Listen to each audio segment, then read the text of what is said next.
lang ito. Kahit paulit-ulit ka pang mag-exam sa driving theory ay babagsak ka. Kung may lisensya ka na, kulang pa ang 12 puntos mo para sa mga multa. Kung palaso ay pakaliwa, dumaan sa kaliwang bahagi ng kalsada. Kung palaso ay pakanan, dumaan sa kanang bahagi ng kalsada. Palaso sa loob ng bilog, tuwid lamang ang pinapayagan. Palaso sa loob ng parihaba na linya, isang direksyon lamang. Palaso sa loob ng parisukat, tuwid na lane.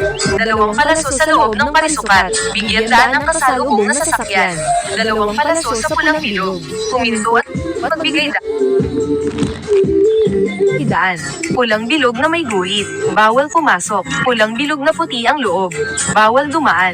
Tatsulok na palatandaan sa kaliwa, kaliwang bahagi ang dapat daanan. Tatsulok na palatandaan sa kanan, kanang bahagi ang dapat daanan. Dalawang tatsulok magkatabi, parehong panig ay pwedeng daanan.